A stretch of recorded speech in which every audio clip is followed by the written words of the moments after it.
శ్రీమతే రామానుజాయ నమః. శ్రీమదాండాల దివ్య తిరువడిగలే శరణం.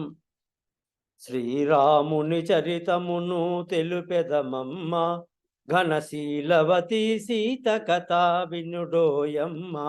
ఇలాంటి అద్భుతమైనటువంటి సంపూర్ణ రామాయణం కానివ్వండి, లవకుశ కానివ్వండి, మన తెలుగు వాళ్ళ అదృష్టం.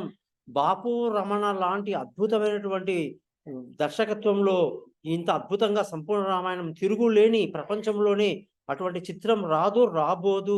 దాని గురించి ప్రత్యేకంగా మీకు తెలియజేస్తాను. అలాగే లవకుశ అనేది కూడా మామూలు చిత్రం కాదండి. అది అమ్మ అమ్మ అమ్మ అమ్మ అసలు ఎంత డెప్త్గా తీసుకెళ్తాడంటే రామాయణం తర్వాతి ఘట్టం అనేది కూడా మనకు తెలుస్తుంది. ఇక్కడ ఈరోజు మనం తెలుసుకోవాల్సిన విషయం ఏంటంటే, రాముల వారు సీత అమ్మవారితో కలిసి లక్ష్మణుడి యొక్క సహాయంతో అడవిలోకి ప్రవేశించడం జరిగింది. అయోధ్య ప్రజలందరూ బాగా దుఃఖించారు, బాధపడ్డారు. 14 ఏళ్ళు రాముల వారు అరణ్యవాసం చేయాల్సి వచ్చింది అని చెప్పేసి చాలా మంది బాధపడ్డారు. అయితే ఇక్కడ రాముల వారు చక్కగా అరణ్యం గుండా ప్రయాణం చేస్తూ ఒక చక్కటి ప్రదేశాన్ని ఎన్నుకున్నారు. ఆ ప్రదేశము ఋషిమూక పర్వతానికి దగ్గరగా ఉంటుంది. మంచి రక్షితమైనటువంటి స్థలము. ఎటువంటి అపాయాలు కానీ, జంతువులు కానీ ఎక్కడ కూడా ఇబ్బంది రాని ప్రదేశాన్ని చక్కగా వాళ్ళు ఎన్నుకున్నారు. దానిని పంచవటి అంటారు. పంచవటి సీమ అని అంటారు. అటువంటి పంచవటిలో లక్ష్మణుడు, రాముడు కలిసి చక్కటి పర్ణశాల, సీతా అమ్మవారికి నచ్చే విధంగా అద్భుతమైనటువంటి తోటలతో, చుట్టూ కంచెలతో చక్కటి పర్ణశాలను నిర్మించారన్నమాట. లక్ష్మణుల వారు కూడా చక్కగా బయట ఒక మంచి తనకంటూ ఒక గదిని పెట్టుకున్నారు. లోపల సీత రాముల వారికి సపరేట్గా ఒక పర్ణశాలలో ఒక భాగం చేశారు. అలాగే అమ్మవారికి కావాల్సినటువంటి పువ్వులు, మొక్కలు, కూరగాయలు, దుంపలు అన్ని రకాలైనటువంటి పదార్థాలు దొరికేటట్టుగా వాళ్ళు అన్ని ఏర్పాట్లు చేసుకున్నారండి అక్కడ. మరి ఇంత అద్భుతంగా సెటిల్ అయిపోయారు. అమ్మవారికి అయితే రోజు ఎంతో సంతోషంగా ఉదయమే లేచి చక్కగా బిందె తీసుకొని నీళ్ళ కోసం వెళ్ళి నీళ్లను తెచ్చి చెట్లకు పోసి అనేక రకాలైనటువంటి పూజలు, వ్రతాలు అన్ని నోచుకుంటూ అన్ని రకాలైనటువంటి దినచర్యలో భాగమైనటువంటి అన్ని మంత్రాలు అన్ని కూడా చదువుకుంటూ భర్త రాముడికి ఇష్టమైనటువంటి వంటకాలు, అలాగే లక్ష్మణ కుమారుడి స్వామికి ఇష్టమైనటువంటి మరిది కాసినటువంటి అన్ని వంట చేసుకుంటూ చక్కగా హాయిగా ప్రశాంతంగా ఉందన్నమాట ఆవిడ. ఆ విధంగా రోజులు గడుస్తున్నాయి. మరి రాముల వారు అక్కడ దగ్గరలో ఉన్నటువంటి అన్ని ప్రాంతాలని కూడా సంరక్షించడమే కాదు, ముఖ్యంగా ఋషికూట అని చెప్పేసి పర్వతాలు ఉన్నాయండి అక్కడ. ఋషికూటం అంటే ఏంటంటే ఋషువులు నివసించేటువంటి స్థలం అన్నమాట. చాలా సాధువులు, సాత్విక గుణం కలవారు, భార్య పిల్లలతో అక్కడ వనవాసంలో ఎప్పుడో సెటిల్ అయిపోయారండి. మనం అంటాం రాముల వారు వనవాసానికి వెళ్ళారు రాజకుమారులు అని, కానీ ఋషులు, మునులు ఎప్పుడు కూడా వనవాసాన్నే ఇష్టపడతారు, ఆ ఏకాంతాన్ని ఇష్టపడతారు. చిలకల యొక్క చప్పుడు కానివ్వండి, అనేక పక్షుల పలుకులు కానివ్వండి, రామచిలక చప్పుడు కానివ్వండి, అనేకంగా ఉదయం తెల్లవారగానే తెల్లవారుతుండగానే అనేక రక్షుల యొక్క పాటలు, ఆటలు అన్నీ కూడా వినడానికి ఎంతో సొంపుగా ఉంటుందండి ఆ పంచవటి స్థలం అంతా కూడా. అలాగే ఎంతో ప్రశాంతంగా ఉంటుంది, చల్లని గాలి వీస్తుంది, మంచి వాతావరణం ఉంటుంది, చక్కటి సెలయేర్లు ఉంటాయి, పచ్చని బయళ్ళు ఉంటాయి, అనేక జీవాలు, కుందేలు, తాబేలు, జింకలు, శాకాహార జంతువులని కూడా పర్ణశాల చుట్టూ తిరుగుతుంటాయి. ముఖ్యంగా నెమళ్ళు చక్కగా నాట్యాలు చేస్తూ ఉదయమే మనకు దర్శనమిస్తాయి. ఎంతో కమనీయమైనటువంటి వర్ణన చాలామంది చేశారండి. అది చాలా గొప్ప విషయం. అటువంటి పర్ణశాలలో అమ్మవారు సెదదీరుతున్నారు. రామ లక్ష్మణులు మొత్తం పరిసర ప్రాంతాలన్నీ కూడా జాగ్రత్త చేశారు. ఎటువంటి దుష్ట శక్తులు, క్రూర మృగాలు రాకుండా కూడా అనేక ఏర్పాట్లు చేసుకున్నారు. లక్ష్మణస్వామి అయితే ధనుర్బాణాలు ధరించి ఎప్పుడు 24 గంటలు కూడా నిద్ర కూడా పోకుండా తన యొక్క అన్న భార్య వదినని కూడా చాలా జాగ్రత్తగా కంటికి రెప్పలా చూసుకుంటున్నారు. అటువంటి పరిస్థితి జరుగుతూ ఉంది. మరి అంత చక్కటి వాతావరణం జరుగుతున్నప్పుడు ఋషిమూక పర్వతం మీదకి అనేక మంది దుష్టశక్తులు, రాక్షసులు తమ యొక్క దుష్ట శక్తుల్ని, యత్నాల్ని చేస్తూ ఋషి దంపతుల్ని, వాళ్ళ కుటుంబాల్ని చిన్నాభిన్నం చేస్తూ బాధ పెడుతున్నప్పుడు వాళ్ళు రాముడికి తమ యొక్క బాధలు చెప్పుకుంటే రాముడు అక్కడికి వెళ్ళి ఆ యొక్క ఋషిముఖ వ్రతం దుష్ట శక్తులు రాక్షసులందరినీ కూడా ఏరి ఏరి ఏరి చంపేశారట. ఎంతో బలవంతులు, ఎంతో శక్తులు ఉన్నటువంటి రాక్షసులందరూ కూడా రామబాణానికి లొంగిపోయారట. ఆ విధంగా ఋషిముఖ పర్వతమే కాకుండా అనేక రకాలైనటువంటి ఆ దండకారాన్ని అంతా కూడా సంరక్షణ చేస్తూ చెడు మొత్తం తొలగిపోయిందట. అంతా మంచి జరుగుతూ జనాలందరూ ప్రజలు అందరూ కూడా ఋషులందరూ బాగున్నారట. జంతువులని కూడా బ్రహ్మాండంగా సంతోషంగా ఉన్నాయట. పక్షుల కిలకిల రావాలతో ఆ ఆ ప్లేస్ అంతా కూడా చాలా అద్భుతంగా ఉందని చెప్పేసి మనకు చెప్పడం జరుగుతుందన్నమాట. మరి ఇక్కడ ఏమైంది, అయోధ్యలో ఏమైంది అంటే ఎప్పుడైతే రామ లక్ష్మణులు నారచీరతో ఎప్పుడైతే అడవికి వెళ్ళడం మొదలు పెట్టారో అక్కడ భరతుడు లేడు. ముఖ్యంగా భరతుడు తన మేనమామ ఇంట్లోకి తన భార్యను తీసుకొని వెళ్ళడం జరిగింది. అయితే వాళ్ళు ఎప్పుడైతే అక్కడికి వెళ్ళారో ఆ సమయంలో ఈ ఘోరం జరిగిపోయిందనమాట. ఈ మందర చెప్పటం, కైకేయి వినటం, అలాగే దశరథ మహారాజు యొక్క మరణం జరగడం, అలాగే రామలక్ష్మణుడు ఇలా వనవాసకి వెళ్ళడం సంగతి ఏమీ తెలియకుండా పాపం అమాయకంగా తన భార్యతో వచ్చాడాయన. భార్యతో వచ్చినప్పుడు తనకి నగరవాసులందరూ కూడా ద్వారా తెలిసింది ఏంటంటే తన తల్లి చేసిన మహాపాతకం వల్ల తన అన్న ఎంతో ప్రేమించే తన అన్న, వదిన, సీతమ్మ వారు, లక్ష్మణస్వామి అందరూ కూడా అడవికి వెళ్ళిపోయారు, 14 ఏళ్లకి రారు అని చెప్పి తెలిసి విపరీతమైన దుఃఖానికి, ఆవేశానికి లోనయ్యాడు. భరతుడు చాలా బలవంతుడు, చాలా చాలా యుద్ధాల్లో అనేకంగా గెలిచినవాడు, మరి తన బలం చాలా గొప్పది. అటువంటి భరతుడు ఏం చేశాడంటే అమ్మ దగ్గరికి వెళ్ళి అమ్మ తన పుత్రుని చూడగానే ఆఖరికి చిన్న ఆశ, తన భర్త చనిపోయాడు తన కారణంగానే, రామలక్ష్మణుడు వెళ్ళిపోయారు తన కారణంగానే, ఆఖరికి భరతుడు రాజైతే చూద్దామన్న ఆశతో ఆమె ఉంది. రాజైతే తను రాజమాత అవుతుందన్న ఆశ కూడా ఇంకా కొంచెం ఉండింది ఆమెకి. ఎప్పుడైతే భరతుడు మందిరంలోకి ప్రవేశించాడో వెంటనే కైకేయి అమ్మ వచ్చేసి ఆలింగనం చేసుకుంటూ పుత్ర రారా అని చెప్పింది. అప్పుడు వెంటనే 3 అడుగుల దూరం వెనక్కి జరిగి ఒసి పాతకి అన్నాడు తల్లిని. అంత పెద్ద శబ్దం ఎప్పుడు వాడలేదు ఎవరి మీద కూడా అతను. మొట్టమొదటిసారి అంత ఆవేశం వచ్చేసింది. కత్తి దూశాడు. కన్న తల్లిని చూడకుండా చంపేస్తామని చెప్పేసి, తల నరికేస్తామని చెప్పేసి అంత ఆవేశం వచ్చేసింది.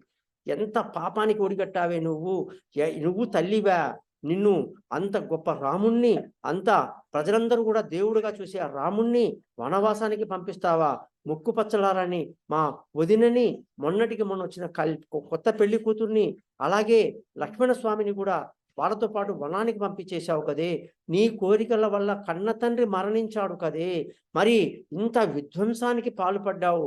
దేశానికి రాజు లేని, దిక్కు లేని రాజ్యంగా చేశావు అయోధ్యాని. నీ యొక్క పైశాచికమైనటువంటి కోరికల వల్ల ఎంతమంది ఎంత బాధపడ్డారే. నువ్వు జీవించడానికి ఏమాత్రం లేదు. నేను నిన్ను సంహరిస్తాము, చంపేస్తాము అని చెప్పేసి కూడా చెప్పడం జరిగింది. చాలా గొప్ప వాదాలు వివాదాలయ్యాయి. తల్లి దుఃఖంతో ఏడ్చింది. ఒక్కసారిగా కొడుకు తనకు తిరగబడేసరికి తాను చేసిన మహాపాపాలను తాను తలుచుకొని చాలా పెద్దగా రోధించింది కైకేయి. అలాగే మందరని మెడపెట్టి బయటికి గెంటేయడం జరిగింది. రాజ్య బహిష్కరణ చేశారు ఆమెని. ఆ తర్వాత కౌసల్య, సుమిత్ర అందరూ వచ్చారు, ఓదార్చారు. అయిపోయిన దానికి మనం చేసేది ఏమీ లేదని చెప్పి పితృకార్యాలన్నీ కూడా జరిపిన తర్వాత భరతుడు రాముణ్ణి వెతుక్కుంటూ నేను వెళ్తున్నాను, రాముడు లేకపోతే నేను ఒక క్షణం కూడా ఈ అయోధ్యలో ఉండనని చెప్పి శత్రుఘ్నుడితో సహా, సేనలతో సహా అతను అన్నయ్యను వెతుక్కుంటూ దండకారణ్యంలోకి వచ్చాడు. మరి ఇలా ప్రయాణం చేసి వచ్చేసరికి లక్ష్మణ కుమారుడు చక్కగా పర్ణశాలని రక్షిస్తూ రామ సీతలు మంచి భార్యాభర్తలుగా శృంగార రాముడి యొక్క జీవితం అద్భుతంగా జరుగుతూ ఉన్నటువంటి ఆ సమయంలో దూరం నుంచి అనేక సేనలు, గుంపులు, అలాగే భరతుడు, శత్రుడు రావడం చూసి వీళ్ళకి ఇంతగా మనల్ని బాధ పెట్టి అడవికి పంపినా కూడా మన మీద పగ తీరలేదా? మనం ఈ అడవిలో ఉండడం కూడా వీళ్ళకి ఇష్టం లేదేమో, అందుకే భరతుడు, శత్రుఘ్నుడు తన సేనలతో వస్తున్నారు అని చెప్పి లక్ష్మణుడు యుద్ధానికి సిద్ధమైపోయాడు అన్నమాట. ఆ విధంగా అన్నయ్యని కేకేశాడు. అన్నయ్య వచ్చాడు. ఏమైంది తమ్ముడు అని అడిగాడు. ఇదిగో చూడు ఎంత పెద్ద సైన్యం వేసుకుని వస్తున్నాడు భరతుడు, శత్రుఘ్నులు. అంటే ఇంకా మనం ఇక్కడ ఉండడం వాళ్ళకి ఇష్టం లేదు, ఇక్కడి నుంచి కూడా మనల్ని తరమేయాలనుకుంటున్నారేమో, వీళ్ళందరినీ కూడా చీల్చి చెండాడేసి నా కోపాన్ని చల్లార్చుకుంటా అన్నాడు లక్ష్మణ కుమారుడు. అయ్యయ్యో! చాలా పెద్ద తప్పు చేస్తున్నావు తమ్ముడు. వాళ్ళు ఆ ఉద్దేశంతో రావట్లేదు. వాళ్ళ నడక, వాళ్ళ తీరు అన్నీ చూస్తే శాంతి కోసం వస్తున్నారు వాళ్ళు. మనతో ఏదో మాట్లాడడానికి వస్తున్నారు. సొంత తమ్ముడిని ఆ విధంగా నువ్వు అనకూడదు నాయనా అని రాముడు తమ్ముడిని ఓదార్చాడు. ఆ విధంగా భరతుడు నేరుగా వచ్చి రాముణ్ణి చూసి ఒక్కసారిగా పాదాల మీద పడిపోయి వెక్కి, వెక్కి, వెక్కి, వెక్కి ఏడ్చాడు. శత్రుఘ్నుడు కూడా చాలా బాధపడి, దుఃఖపడి ఏడుస్తున్నాడు. వాళ్ళిద్దరిని సముదాయించడానికి చాలా సమయం పట్టింది. వాళ్ళిద్దరిని ఆలింగనం చేసుకున్నారు రాముల వారు. "అన్నయ్య, నీకు ఇంత ద్రోహం జరిగింది, ఎంత పాపం జరిగింది, నాన్నగారు మరణించారు" అనేసరికి రాముడికి దుఃఖం ఆగలేదు. అయ్యో తండ్రి అని చెప్పి చాలా బాధపడ్డాడు. తండ్రి మరణం విన్న తర్వాత అంతా కార్యం అయిపోయింది, నువ్వు వెంటనే రాజ్యానికి వచ్చేసేయి, మళ్ళీ నువ్వు రాజ్యాన్ని ఏలాలి, అమ్మవారు సీతమ్మ వారిని వదినమ్మని తీసుకుని వచ్చేసేయి, నువ్వు ఈ అడవిలో మనకు ప్రమాదం ఉండకూడదు. ఎవరైతే చెప్పారో అదిగో కైకేయి, ఆమె కూడా వచ్చి రాముని క్షమించు నాయనా, నన్ను క్షమించు, నాకు ఏ పిశాచమో ఏ దైవమో రాక్షసమో నన్ను ఆవహించి నేను ఆ విధంగా మాట్లాడాను, నన్ను క్షమించి దయచేసి నువ్వు వెనక్కి వచ్చేసేయి, నా శాపాలని నా మాటని వెనక్కి తీసుకుంటున్నాను అని ఎంత రోధించినా కూడా రాముల వారు అక్కడే దేవుడు అంటారు ఆయనని. దేవుడు అంటే చాలా గుర్తుపెట్టుకోండి, పెద్దగా గుళ్ళకు గోపురాలకు పెద్ద పెద్ద తీర్థయాత్రలు తపస్సులు ఇవన్నీ అవసరం లేదండి. త్రికరణ శుద్ధి అంటారు. త్రికరణ శుద్ధి అంటే మనసులో వచ్చిన ఆలోచనని మాట ద్వారా తెలిపి, మాట ద్వారా చెప్పిన దాన్ని చేతలతో చేసేవాడు త్రికరణ శుద్ధి కలిగిన వాడు. ఈ మూడు కూడా చాలా పాజిటివ్గా ఉండాలి, నెగిటివ్ ఉండకూడదు. మంచి ఆలోచన, మంచి మాట, మంచి చేత, ఈ మూడుని కలిగిన వాడే రాముడు. రాముడికి మనసులో ఒకటి ఉండి మాట ఒకటి ఉండడం, మాట ఒకటి ఉండి చేతల్లో ఇంకోటి ఉండడం మనిషి సహజ నైజం. ఈ భూమి మీద వచ్చిన ప్రతి వ్యక్తి వాడు ఎంత గొప్పోడైనా కానీ ప్రతి ఒక్కడు కూడా త్రికరణ శుద్ధి లేనోడే వస్తాడు. కానీ ఈ భూమి మీద పుట్టిన మొట్టమొదటి మానవ రూపంలో ఉన్న భగవంతుడు శ్రీరాముడు త్రికరణ శుద్ధిని కలిగిన వాడు. ఆయన అన్నమాట ఒకటే, అమ్మా నేను నీకోసం అడవికి రాలేదు, ఎవరి కోసం రాలేదు, నాన్నగారి యొక్క ఆజ్ఞని పాటిస్తూ, అందులో చివరి క్షణంలో ఆయన అన్నమాట, నీ తల్లి కోరిక ప్రకారంగా నువ్వు 14 ఏళ్ళు వనవాసం చెయ్యాలి,